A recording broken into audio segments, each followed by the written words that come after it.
a acceder a ese espacio que confiamos en que será de mucha bendición para todos.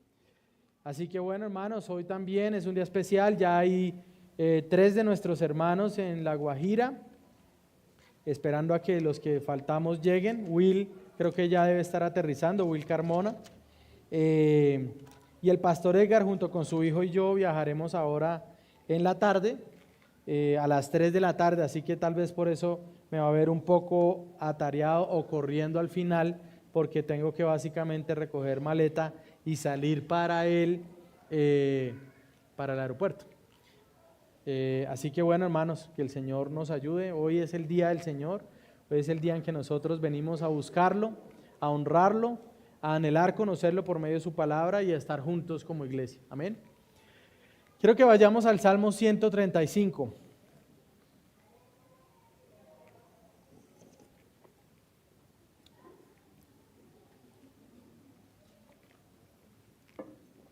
Salmo 135. Dice la palabra del Señor. Aleluya. Alaben el nombre del Señor. Alaben los siervos del Señor, los que están en la casa del Señor, en los atrios de la casa de nuestro Dios. Aleluya, porque el Señor es bueno. Canten alabanzas a su nombre, porque es agradable. Porque el Señor ha escogido a Jacob para sí, a Israel para posesión suya. Porque yo sé que el Señor es grande, pero nuestro Señor, y que nuestro Señor está sobre todos los dioses. Todo cuanto el Señor quiere lo hace, en los cielos y en la tierra, en los mares y en todos los abismos. Él hace subir las nubes desde los extremos de la tierra, hace los relámpagos para la lluvia y saca viento de sus depósitos. Hirió a los primogénitos de Egipto, tanto de hombre como de animal. Envió señales y prodigios en medio de ti, oh Egipto, sobre Faraón y todos sus siervos. Hirió a muchas naciones y mató a reyes poderosos, a Sejón, rey de los amorreos, a Og, rey de Basán, y a todos los reinos de Canaán. Y dio sus tierras en herencia a Israel, su pueblo. Tu nombre, Señor, es eterno. Tu memoria, Señor, por todas las generaciones. Porque el Señor juzgará a su pueblo y tendrá compasión de sus siervos. Los ídolos de las naciones son plata y oro, obra de manos de hombre. Tienen boca y no hablan, tienen ojos y no ven, tienen oídos y no oyen, tampoco hay aliento en su boca. Los que los hacen serán semejantes a ellos, sí, todos los que en ellos confían. Oh casa de Israel, bendigan ustedes al Señor. Oh casa de Aarón, bendigan al Señor. Oh casa de Leví, bendigan al Señor. Los que temen al Señor, bendigan al Señor. Bendito desde Sión sea el Señor, que mora en Jerusalén. Aleluya. Oh Señor, ¿qué más desearía yo sino ser fiel a esta palabra, Señor? Ayúdame a exponerla, que sea de bien para mi alma y para el alma de mis hermanos que me escuchan, que sea de bien para esta iglesia. Tu pueblo recuerde hoy que debe alabarte, Señor. Oramos en Cristo Jesús. Amén. He titulado mi mensaje, Alábenlo, siervos del Señor. Y quisiera comenzar haciendo una pregunta. ¿Debería alguien que hace lo mismo a diario ser recordado en que debe hacerlo? ¿Debería alguien que tiene el mismo oficio, la misma labor todos los días, de manera ardua y de manera sistemática, debería esa persona escuchar todos los días que debe hacerlo? ¿Debería alguien que desde su nacimiento recibe una encomienda ser animado a que la cumpla? Hace un par de años, Will Smith protagonizó una película que se llamó Ray Richards. Tal vez algunos de ustedes la vieron. Y Ray Richards, el padre de Serena y Venus Williams, había hecho un pequeño manual, un libro, antes de que sus hijas nacieran, donde él decía exactamente ellas qué iban a llegar a ser y cómo iban a llegar hasta allá. Así que usted ve en esa película, ve el desenlace y el desarrollo de esa historia y cómo este hombre encamina a sus hijas para hacerlo. Algo que me parece interesante al recordar eso y cuando estaba preparando este mensaje, es que él les recordaba todo el tiempo que tenían que hacer esas cosas, que tenían que entrenar, que tenían que madrugar, que tenían que alimentarse de cierta manera, etcétera, etcétera, etcétera. pero nunca en la película Él les dijo por qué tenían que hacerlo. Simplemente les establece un plan, pero nunca les dice, ustedes deben ser esto o entrenar de esta manera por estas razones. Ahora, el escritor del Salmo 135 nos habla de la razón por la que el pueblo de Dios debe hacer aquello por lo que ha nacido, es decir, adorar a Dios. Si usted está acá y usted es creyente, yo quiero decirle que usted debería vivir para adorar a Dios. Pero si usted está acá y usted no es cristiano, yo quiero decirle que usted también debería vivir para adorar al Señor. Es mi deseo hoy, mis hermanos, animarlos en que no debemos olvidar las razones por las que debemos alabar y debemos bendecir a Dios. Quiero decirlo de nuevo, no debemos olvidar las razones por las que debemos alabar y bendecir a Dios. Así que quiero recordarles por qué lo hacemos. Sí, tal vez todo el tiempo decimos, hay que alabar a Dios, hay que buscar del Señor y venimos a culto porque eso es lo que queremos hacer, pero a veces podemos olvidar por qué nosotros lo hacemos. Así que quiero recordarles por qué debería ser prioridad en su vida. La alabanza a Dios, bendecir al Señor, debería ser algo prioritario en su vida. ¿Y por qué debería ser prioridad? El salmista aborda esto y lo hace dando 4 argumentos. En primer lugar, versículo 1 al 4, Dios debe ser alabado a causa de que Él ha elegido un pueblo, es decir, a causa de su elección. En segundo lugar, versículos 5 al 18, debe ser alabado porque Él es poderoso para salvar. Y en tercer lugar, debe ser alabado y bendecido porque Él habita con los suyos. Versículos 1 al 4, Él debe ser alabado por su elección. Aleluya, alaben el nombre del Señor, alaben los siervos del Señor, los que están en la casa del Señor, en los atrios de la casa de nuestro Dios. Aleluya, porque el Señor es bueno, canten alabanzas a su nombre, porque es agradable, porque el Señor ha escogido a Jacob para sí, a Israel por posesión suya. Ahora, el salmista hace un llamado que no es general, no es para el que quiera hacerlo.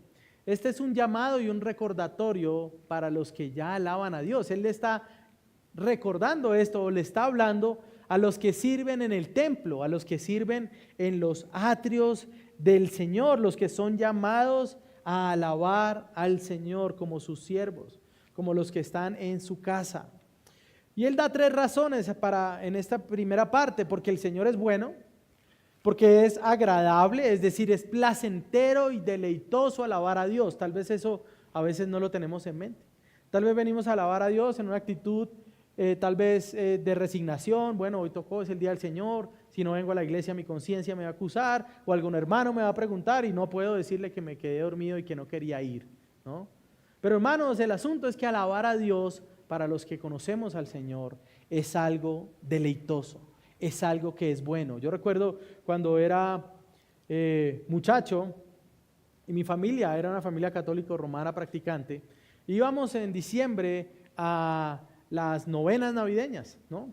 Y mi mamá tenía esa convicción de que mi hermano y yo deberíamos ser parte de ese coro de muchachos que cantan villancicos, ¿no?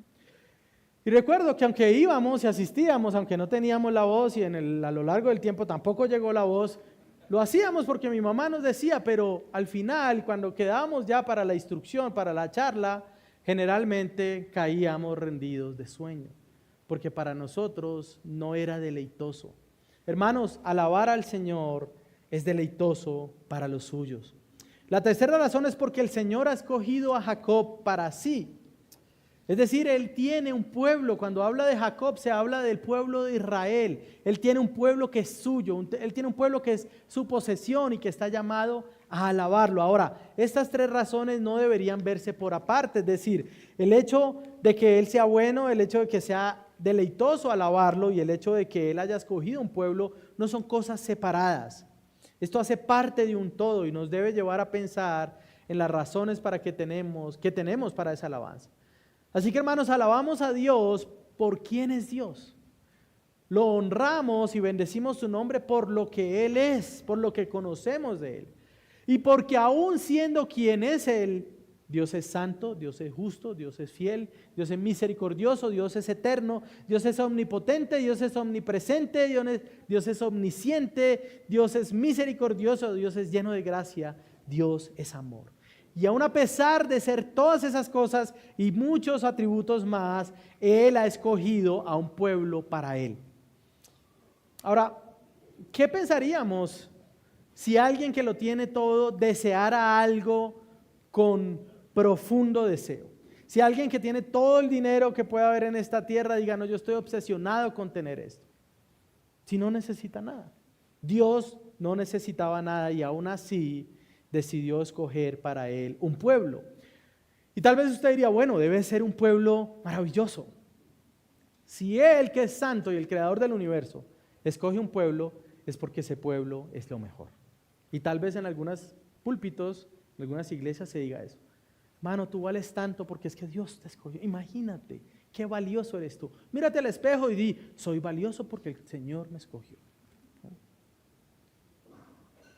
Pero Deuteronomio capítulo 7, versículo 6, nos habla de esta lección. Toda la Biblia habla de que Dios tiene un pueblo. Y en el versículo 6, Moisés dice lo siguiente, porque tú eres pueblo santo para el Señor, tu Dios. El Señor tu Dios te ha escogido para ser pueblo suyo de entre todos los pueblos que están sobre la superficie de la tierra. El Señor no puso su amor en ustedes ni los escogió por ser ustedes más numerosos que otro pueblo, pues eran el más pequeño de todos los pueblos. Mas porque el Señor los amó y guardó el juramento que hizo a sus padres, el Señor los sacó con mano fuerte y los redimió de la casa de servidumbre, de la mano de Faraón, rey de Egipto. Hermanos, Dios tiene un pueblo, no porque necesite nada, pero tampoco porque ese pueblo merezca ser escogido, o merezca ser amado, o merezca ser redimido por Dios. Él ha escogido un pueblo por posesión de Él, simplemente porque los amó. Es decir, usted sí podría mirarse al espejo y decir, Dios me amó. Pero la segunda parte, porque es que eres maravilloso, mira, por favor, esa parte no deberíamos decirla. Lo que sí deberíamos es decir, wow, qué poderoso, qué grande es Dios, que aun siendo yo lo que había sido, Él se fijó en mí. Que aun siendo la iglesia lo que es, llena de imperfecciones, de pecado remanente, Él escogió tener un pueblo así para Él.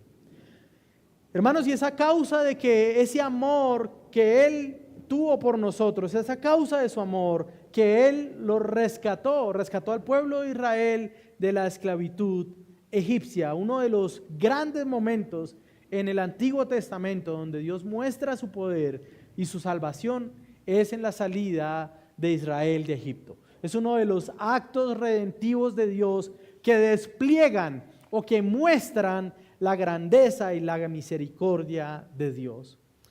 Así que Dios es Dios porque Él ha escogido un pueblo, es capaz de escoger un pueblo que no merece nada de Él ni de nadie, pero aún así lo escoge como su posesión. Ahora, una elección que no es por méritos.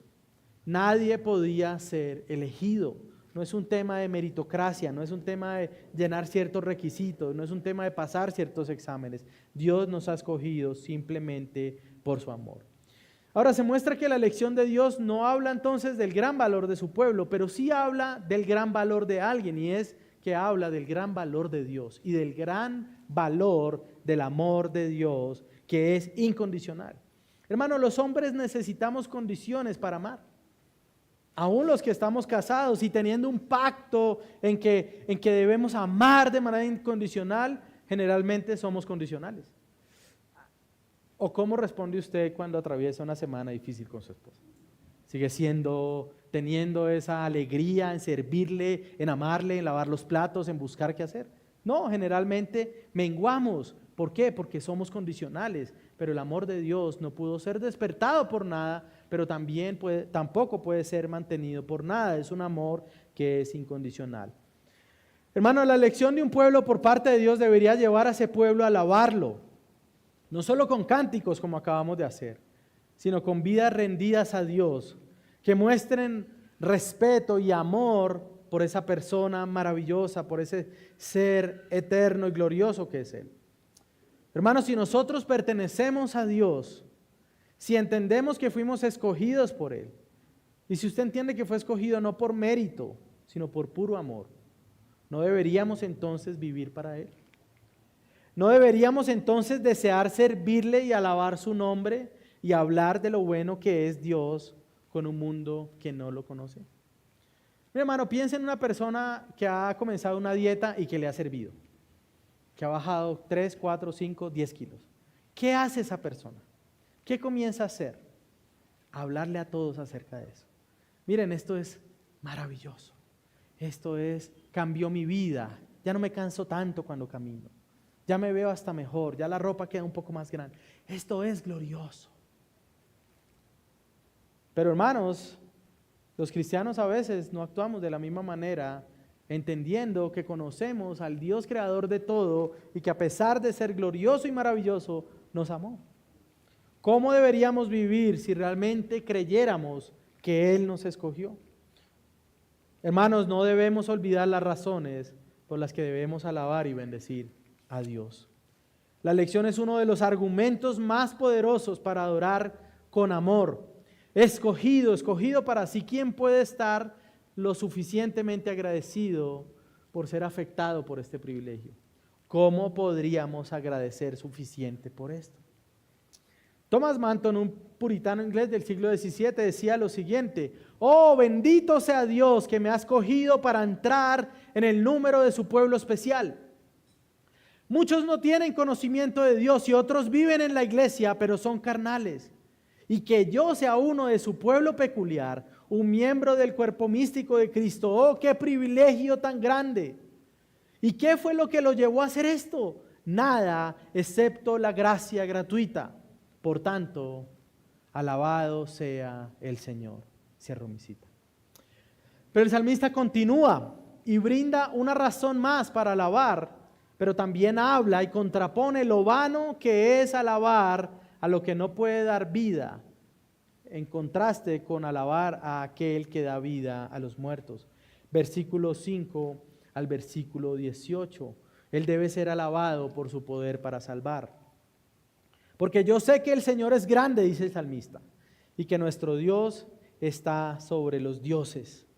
Todo cuanto Él quiere, lo hace, en los cielos y en la tierra, en los mares y en todos los abismos. Él hace subir las nubes desde los extremos de la tierra, hace los relámpagos para la lluvia y saca el viento de sus depósitos. Lo que hace el salmista en esta sección es comenzar afirmando su certeza, porque yo sé, ¿y qué sabe él? Que el Señor es grande. Él sabe que el Señor está sobre todos los dioses. Él sabe que el Señor es bueno. La certeza del salmista acerca de quién es Dios inunda su mente, pero también inunda su corazón. Mis hermanos, lo que sabemos de Dios, lo que conocemos de Él, debería llevarnos a amarlo mucho más. Todo conocimiento teológico debería llevarnos a una acción doxológica. ¿Qué es doxología? Alabanza, adoración. Usted, si quiere ver cómo esto se ve, lea las cartas de Pablo. Pablo está escribiendo cosas, por ejemplo, en Romanos. Él está escribiendo, creo que es en el capítulo 9 cuando habla de la elección, o en el capítulo 11 cuando habla de Israel.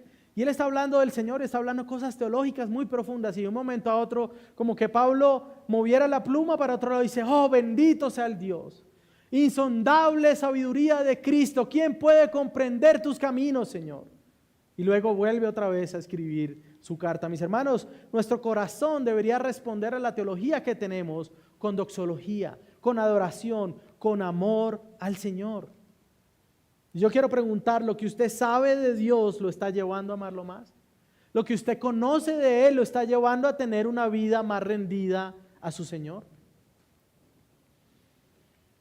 Otro teólogo decía sobre esto: hay un conocimiento que termina en la cabeza, como el rayo en la cumbre de una montaña, que no deja rastro tras de sí. Y hay un conocimiento que, como un arroyo fertilizante, penetra en los recovecos del corazón y da por resultado los frutos de la santidad, el amor, la paz y el gozo para siempre. ¿Cómo es su amor por el Señor? ¿Cómo es su conocimiento del Señor? ¿Termina en su cabeza? ¿Termina en su mente o a lo mucho tal vez terminará en algún debate de redes sociales? ¿Dónde termina su conocimiento del Señor? ¿A dónde lo lleva? O fertiliza su corazón, penetra hasta lo más profundo y lo lleva a honrarlo, a amarlo, no solo a cantarle el domingo a la iglesia, sino a vivir todos los días para la gloria de Él, a combatir contra el pecado, a luchar por ser más como Él. ¿A qué lo está ya llevando el conocimiento del Señor? El salmista entonces llama al pueblo a alabar al Señor porque Él es el verdadero Dios en una multitud de ídolos falsos. Hermanos, no debemos olvidar las razones por las que debemos alabar y bendecir a Dios. Alabamos a Dios porque Él es el único Dios verdadero. Y el salmista enumera algunas razones para decir esto. Ahora vivimos en un tiempo difícil, porque en aras de el respeto, tolerancia y muchas otras cosas mal entendidas, se ha prohibido casi dar verdades que sean absolutas. Entonces nos encontramos en conversaciones, tal vez en el colegio o en la universidad, donde alguien dice, wow, yo soy budista. Y todos deberían decir, qué maravilloso, qué bueno eso, encontraste un camino. Si alguien le dice, hermano, lamento que estés equivocado, quisiera enseñarte realmente quién es Dios. Si usted hace eso, sería entonces reconocido como intolerante e incluso podría ser acusado como alguien que tiene un discurso de odio.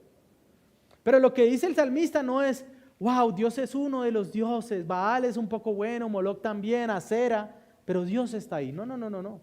Lo que el salmista dice es que Él es el creador de todas las cosas, es el verdadero Dios y que Él gobierna también su creación. Todo lo que quiere, hermanos, todo lo que quiere hace. Y particularmente, como a veces decimos cuando llegamos a esa palabra, todo acá significa todo.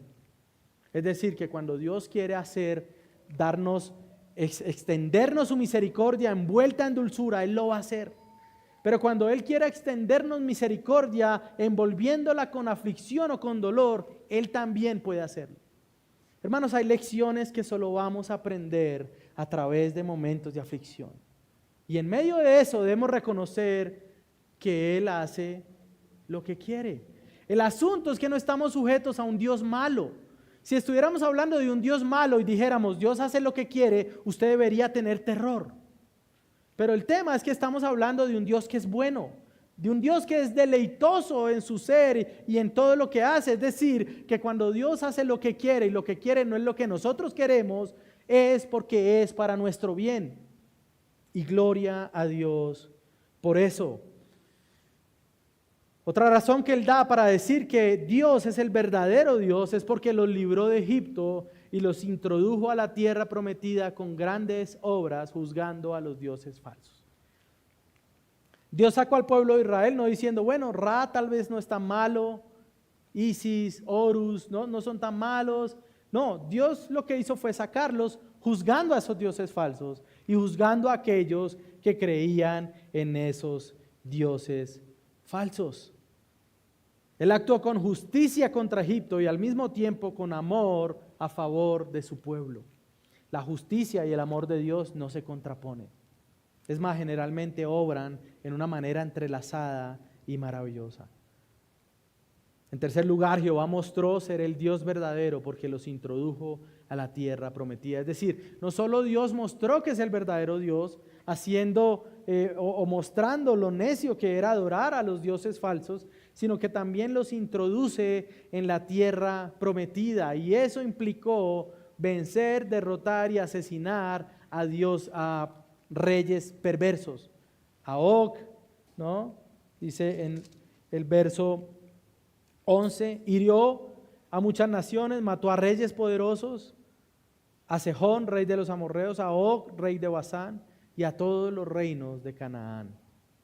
Jehová es su nombre. Él es el verdadero Dios porque le entrega una tierra a su pueblo y muestra que los dioses de las naciones son vanos. Ahora, los versos 13 y 14 pareciera que el salmista está narrando los actos redentores de Dios y la historia de Israel, y en el verso 13 como que hiciera una pausa para dar como una pequeña doxología al estilo de Pablo, ¿no? Y él dice, tu nombre, Señor, es eterno, tu memoria, Señor, por todas las generaciones. Porque el Señor juzgará a su pueblo y tendrá compasión de sus siervos. Una de las cosas que a veces nos perdemos en las traducciones es algunos asuntos sobre los nombres de Dios. Usted puede ver en el Salmo, en este Salmo, en la traducción que nosotros tenemos, que varias veces, sobre todas las veces que se habla de Señor, aparece en letra mayúscula en sus Biblias. Si usted tiene la NBLA, aparecerá Señor con letra mayúscula. Y los traductores lo que hacen es, pues a veces traducir de manera genérica el nombre de Dios. Pero ese nombre que sale ahí, que se traduce como Señor, todas las veces que sale en el Salmo, se refiere al mismo nombre que está en Éxodo capítulo 3, cuando Moisés conoce al Señor en medio de la zarza. Y después de que el Señor le dice, yo soy el que soy, Moisés vuelve a preguntar, bueno, ¿y qué le diré al pueblo acerca de tu nombre? Él dice, diles que yo, Jehová, he venido, que yo soy el Dios de Abraham, de Isaac y de Jacob, y que he venido a librarlos. Es decir, que el nombre del Señor que se usa en este salmo siempre hace referencia a que Dios es libertador. Es decir, a que Dios ha redimido a su pueblo. Jehová, eterno es tu nombre. El nombre de Dios es eterno, nunca deja de ser. Su carácter no cambia. Él es eternamente bueno, eternamente bondadoso, eternamente fiel. Pero hermanos, también es eternamente justo, eternamente poderoso para castigar al perverso. Y deberíamos temer por eso también. Siempre habrá vida en el nombre de Jesús, dulzura en la consolación, decía algún teólogo. Aquellos que son nombrados del nombre de Jehová, en verdad son preservados por Él y guardados de todo mal para siempre jamás. Finalmente, el verso 15 al 18 muestran una dura descripción sobre la idolatría y el fin de aquellos que ponen su esperanza en los ídolos. Los ídolos de las naciones son oro y plata, obra de manos de hombre. Tienen boca y no hablan, tienen ojos y no ven, tienen oídos, pero no oyen. Tampoco hay aliento en su boca. Los que los hacen serán semejantes a ellos. Sí, todos los que en ellos confían.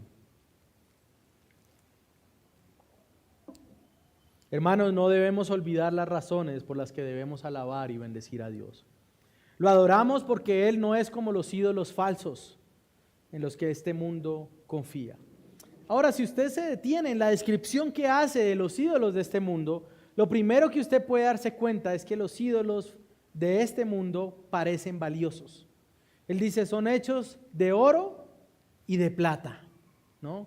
Es decir, parece que tienen valor, parece que pueden tener seguridad. Si yo le dijera hoy que podríamos regalar una imagen tallada en oro de este tamaño y de este peso, aproximadamente 1 kilo, si estuviera lleno, tal vez todos correrían y dijeran, yo quisiera eso.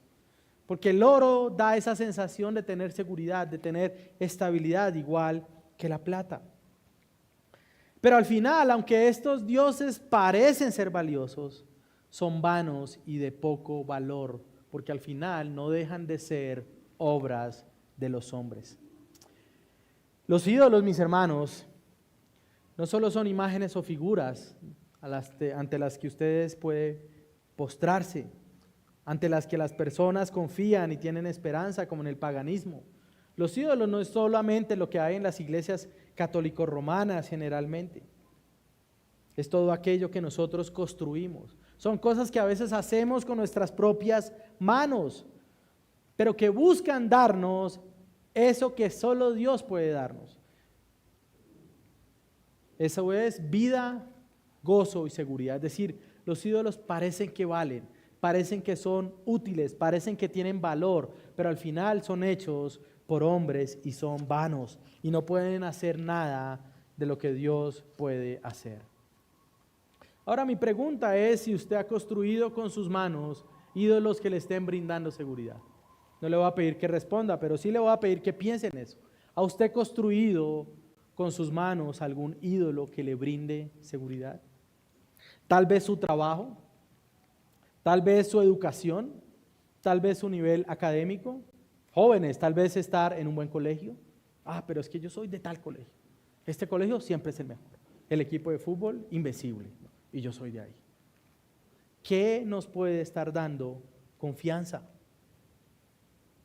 Tal vez su trabajo, tal vez su familia, la que le brinda seguridad y gozo. Ahora, los ídolos, como ven, pueden ser cosas que son lícitas o que son buenas en sí mismas, que en sí mismas no son malas, pero se transforman en cosas perversas cuando los ídolos buscan tomar el lugar del Señor. Cuando empiezan a dominar nuestro corazón y nuestros afectos, los ídolos comienzan a mostrar sus garras. Hermanos, los ídolos no pueden dar vida. Vienen a hacer aquello por lo que podemos abandonar la fe o vivir como aquellos para los que la fe es un mero conjunto de ritos. Puede que su ídolo sea algo que esté haciendo que usted no ponga a Dios en primer lugar, sino que deje a Dios por allá al final de su lista y su tiempo se vea volcada hacia otra cosa más. El ministerio puede ser un ídolo. Mis hermanos que están anhelando el pastorado, hay que combatir en contra de eso, porque el ministerio puede volverse un ídolo para nosotros. El conocimiento teológico, la familia. Casarse puede volverse un ídolo para aquellos que aún no se han casado. Pero es que si tan solo me pudiera casar, es que si tan solo me pusiera atención. Hermanos, tenemos al Dios verdadero y debemos luchar contra la idolatría de nuestro corazón. Calvino decía que nuestros corazones son fábricas de ídolos. Hermanos, nosotros podemos hacer ídolos de cualquier cosa. Podemos hacer ídolos de cualquier cosa que sea buena y podemos transformarla en algo perverso y nefasto. El verso 17 me llamó particularmente la atención porque dice, tienen oídos y no oyen, tampoco hay aliento en su boca. Y los que los hacen serán semejantes a ellos, los que en ellos confían. Hermanos, los ídolos no saben respirar. Los ídolos no tienen vida en sí mismos. Ahora, si yo entro a Monserrate en este momento y digo eso, tal vez todos van a decir sí. Pero todos van a negarse a la idea de que ellos están depositando su confianza allí. Pero si usted tirara o hiciera alguna cosa, bueno, no estoy invitando a nada, ¿no? Ahí entonces se vería que realmente su confianza sí está en esos ídolos, ¿no? Pero hermanos, un ídolo no puede respirar. Y así tan ilógico que pareciera decir eso frente a una imagen de yeso, es pensar que su trabajo, su familia o a las cosas que usted idolatre pudieran darle vida o pudieran darle seguridad eterna delante de Dios. Hermanos, los ídolos están muertos y como muertos no pueden dar algo diferente a muerte para aquellos que confían en ellos. La Biblia dice que Dios ha hecho a los hombres a su imagen, a su semejanza, pero los que hacen ídolos al final los hacen a su propia imagen, porque los que hacen ídolos, según lo que dice el texto, los hacen con oídos, los hacen con boca, los hacen con nariz, ¿no? Es decir, que al final el que hace el ídolo viene a ser como su ídolo, pero el ídolo al final fue hecho a la propia imagen de su hacedor.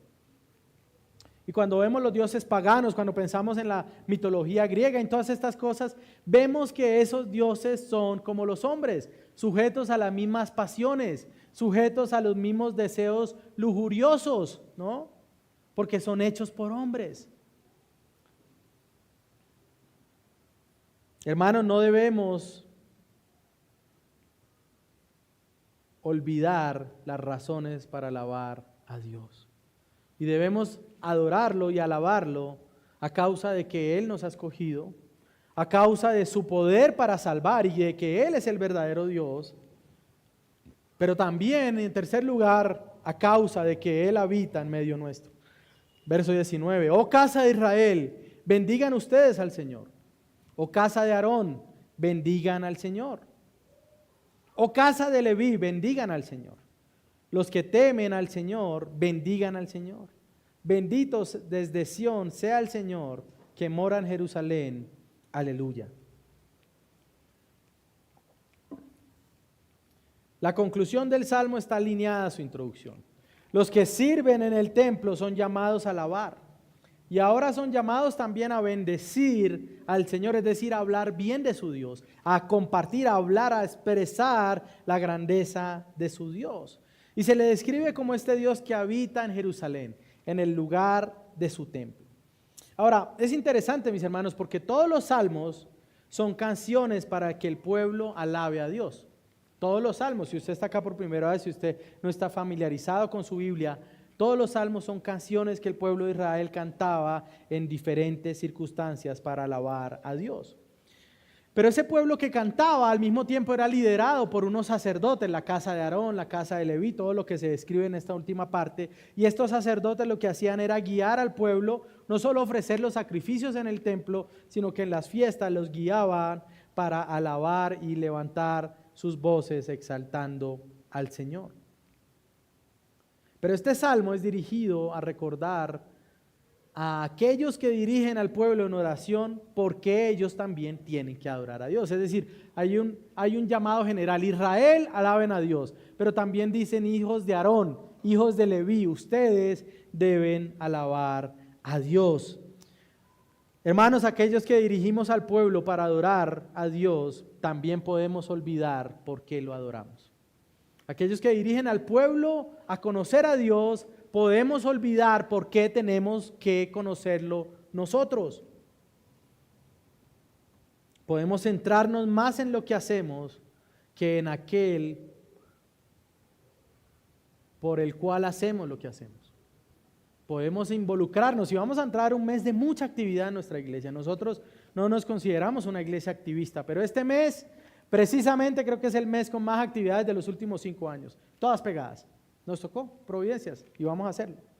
Pero no podemos olvidar en medio de esas actividades por qué nosotros somos guiados a adorar a Dios.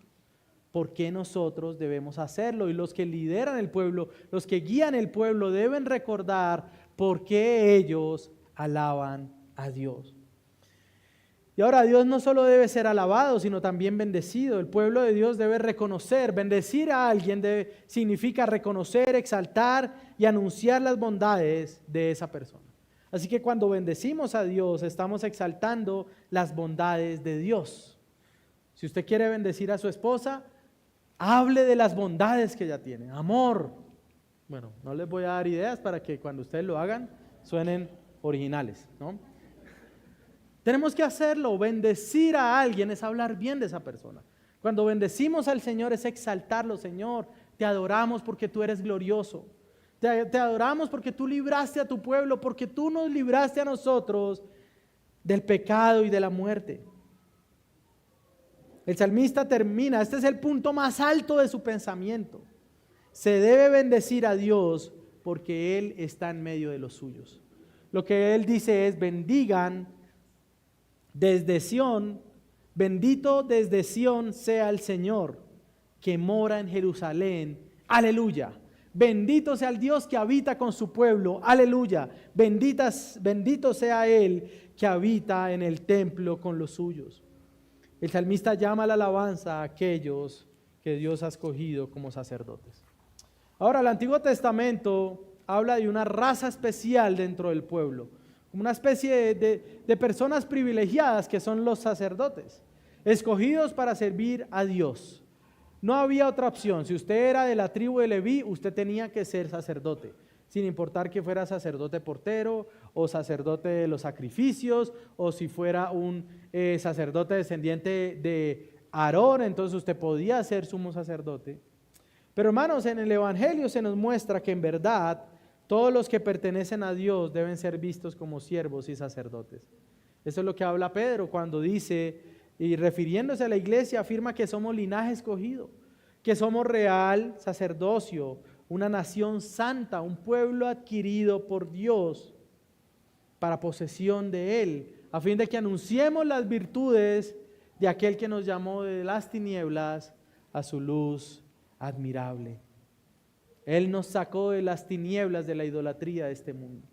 Hermanos, Dios nos libra de cadenas pesadas. Cadenas pesadas como pensar que el éxito es lo que nos da valor. Cadenas pesadas como pensar y bueno, ahora ya está como equilibrándose la cosa y hay movimientos extraños, pero cadenas pesadas, como en el caso de las mujeres, pensar que su físico es lo que puede darles más valía. Cadenas pesadas como pensar que lo que tengo me da estatus. Cadenas pesadas como pensar que un estrato social puede definirme. Cadenas pesadas como pensar que si no logré comprar una casa antes de los 30 no soy nadie. Cadenas pesadas como pensar que si tengo un pregrado y nunca alcanzo un posgrado, entonces valgo menos que el resto. Él nos ha librado de cadenas pesadas. Hermanos, y es bueno vivir ligero. Gloria a Dios por eso. Los sacerdotes del Antiguo Testamento eran servidores por nacimiento natural, pero la iglesia de Dios es un pueblo de servidores que nace por un nacimiento espiritual. Jesús le dijo a Nicodemo, si tú no naces de nuevo, no puedes ver el reino de Dios. Juan en el capítulo 1, versículo 12 dice, a los que lo recibieron, a los que abrazaron su palabra, les dio potestad de ser hijos de Dios. Hermanos, nosotros somos hijos de Dios, no somos sacerdotes porque nacimos en cierta familia, somos sacerdotes de Dios porque Él nos hizo nacer una vez más. Los cristianos son hombres que nacen 2 veces, pero que mueren una sola vez. Y gloria a Dios por eso. Hermanos, no debemos olvidar las razones por las que debemos alabar y bendecir a Dios. Debemos alabarlo y bendecirlo porque Él habita en medio de nosotros. Ahora, el pueblo de Israel, los que cantaban este salmo, tenían esa seguridad de que Dios estaba en medio de Jerusalén. ¿Qué les daba esa seguridad? El templo. Ellos decían, vamos a cantar a Dios porque el templo nos recuerda y nos dice que Dios está ahí. Es decir, el templo nos habla de que Él habita en medio de nosotros. Y por eso podemos cantar, porque Dios está en medio de nosotros. Ellos veían a los sacerdotes llevando sacrificio y decían, Dios va a perdonar nuestros pecados. Ellos veían trayendo los animales y decían, Dios está airado, pero la sangre va a ser derramada, ¿no?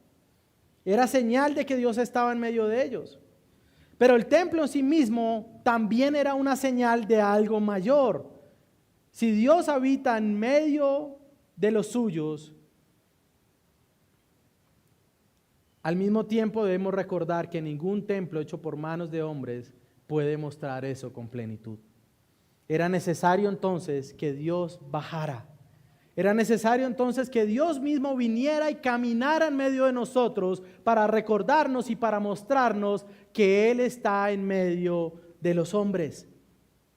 Era necesario que Él descendiera para estar con los suyos. El templo había sido destruido. Cristo llega con un segundo templo que no tenía la gloria del primero. Y al mismo tiempo dice, destruyan este templo y yo lo voy a levantar en 3 días. Y dice Juan, él estaba hablando del templo de su cuerpo. Dios vino como templo vivo por medio de su Hijo Jesucristo para que nosotros pudiéramos, al igual de Israel, ya no podemos ver un templo, nosotros no alabamos a Dios por esta bodega. Nosotros alabamos a Dios porque en este lugar se reúne el templo de piedras vivas para decir, tú estás en medio de nosotros.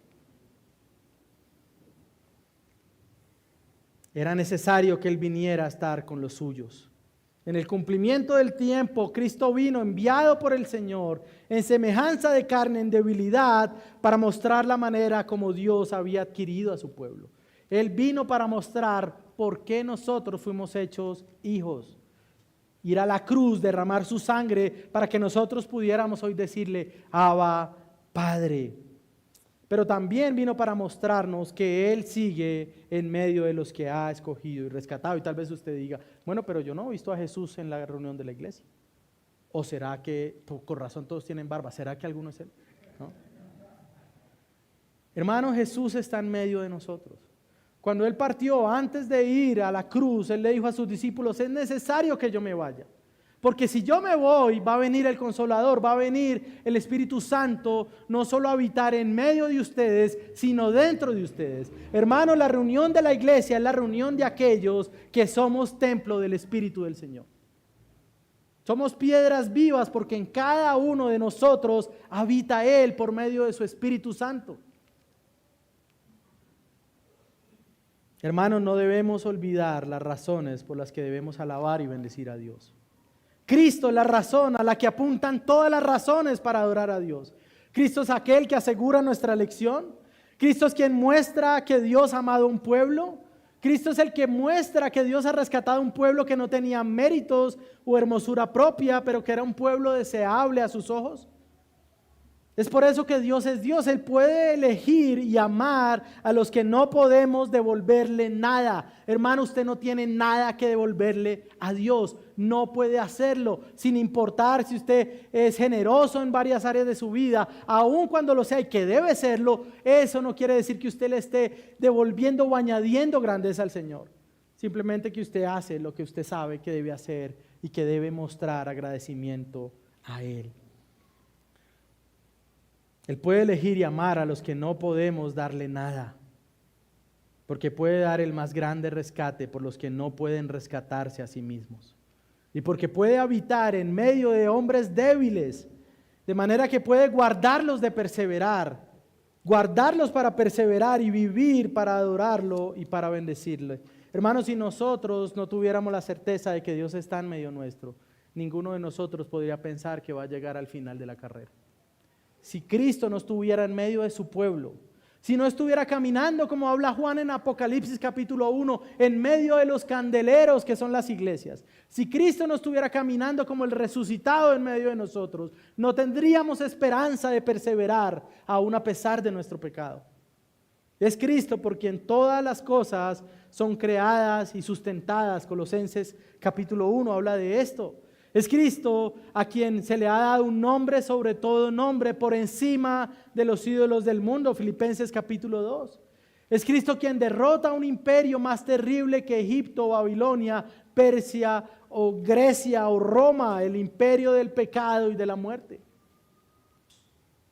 Es Cristo quien exhibe a sus enemigos como derrotados en la cruz. Es Cristo quien como templo vivo por su Espíritu nos hace ahora piedras de un templo que está vivo, una columna de la verdad, un baluarte de la verdad. Hermanos, no debemos olvidar las razones por las que debemos alabar y bendecir a Dios. No debemos dejar que las dificultades y aflicciones del tiempo presente nublen nuestra memoria y nos alejen de aquello que debe ser lo más importante en nuestras vidas. No debemos dejar que esas cosas nos alejen de aquel que debe darnos identidad, descanso, refugio, fortaleza, gozo. No debemos dejar que nada de lo que vivamos en esta tierra nos aparte de alabar y bendecir a Dios. Hermanos, no debemos olvidar las razones por las que debemos alabar y bendecir al Señor.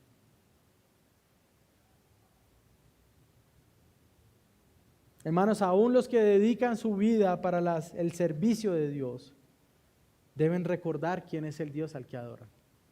Y nosotros somos una iglesia muy bendecida, con porcentajes muy altos de nuestros hermanos en servicio. Y damos gloria a Dios por eso. Pero servidores, no debemos olvidar por qué hacemos lo que hacemos. No servimos al Señor como quien sirve al ojo humano. No venimos a culto para ver si el pastor nos ve, no nos ve, ¿no? O los pastores cuando tengamos más. No hacemos lo que hacemos para que nos vea ningún hombre. No perseveramos y no nos esforzamos por hacerlo a causa de nadie, sino solamente de quién es Él. Los que servimos somos olvidadizos y podemos entregarnos a cosas que parecen buenas y que al final buscan apartarnos del Señor. Ahora esta invitación, hermano, nos advierte que podemos olvidar. Y tal vez algunos están acá y han recorrido su carrera cristiana por 5, 10, 15, 20 o 30 años, o tal vez más.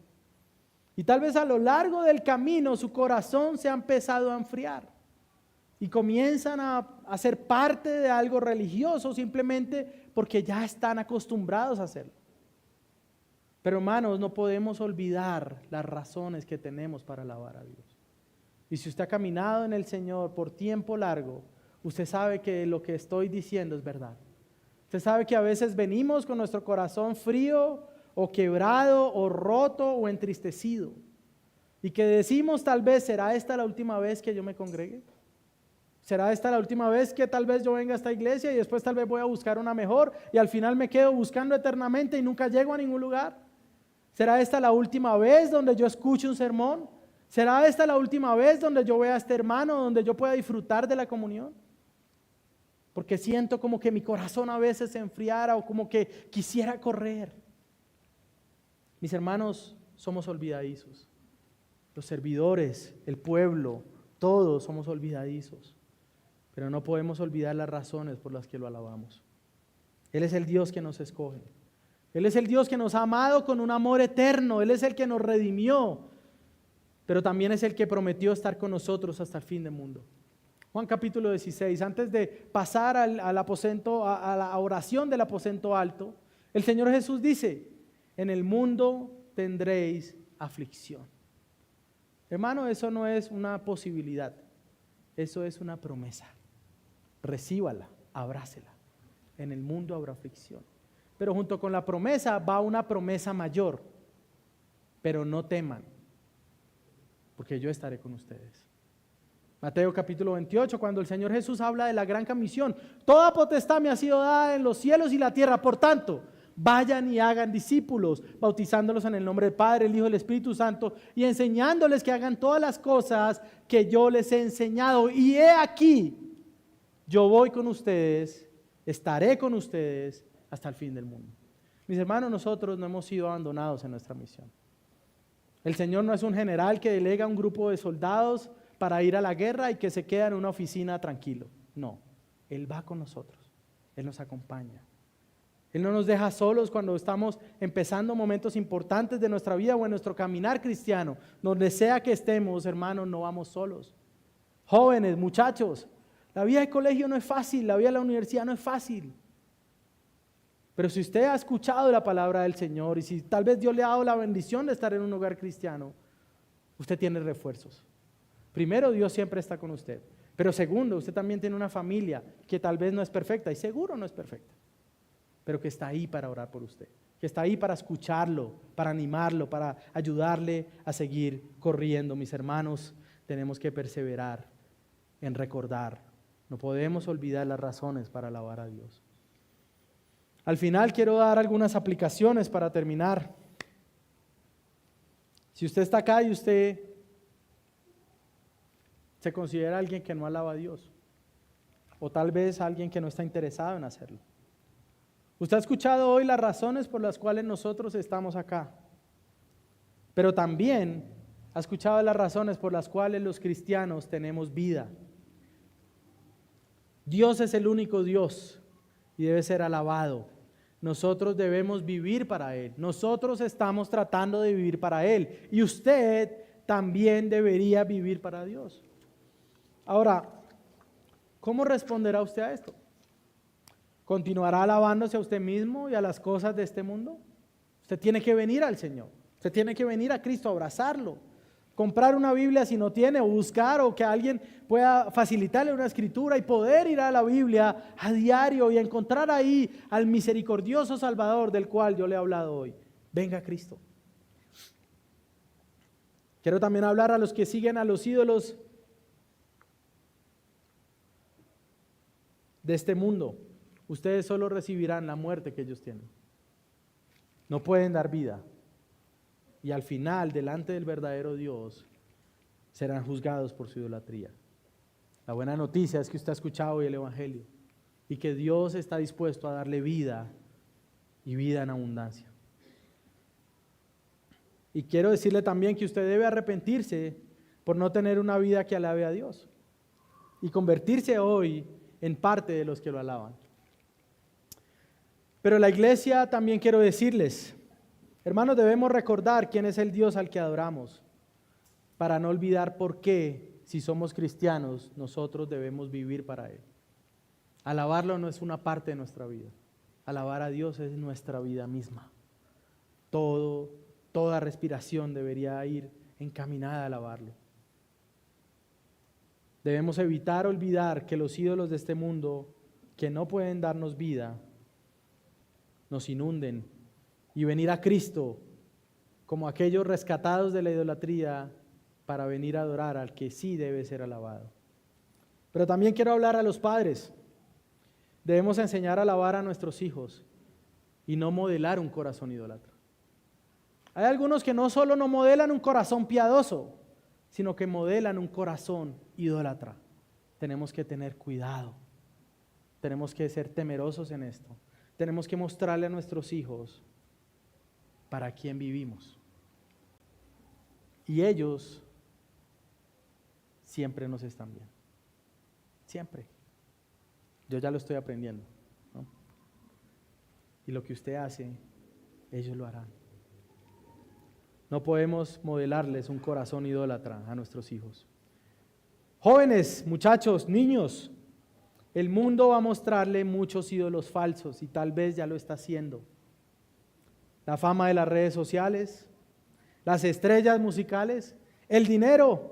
Es que mis compañeros del colegio, si yo tuviera, claro, todos me admirarían, ¿no? Los youtubers, los mal llamados influencers, que no deberían influenciar a nadie, muchos de ellos, no todos. Hermanos, nada de eso puede darles vida, nada de eso debería darles seguridad. Algunos tal vez sean buenos, pero usted aunque sean buenos no debería poner esperanza en ellos o confianza en ellos. Pero quiero hablar también a los que sirven y recordarles que no debemos olvidar quién es aquel por el cual servimos. No nos cansemos de hacer el bien, porque a su tiempo recibiremos el fruto.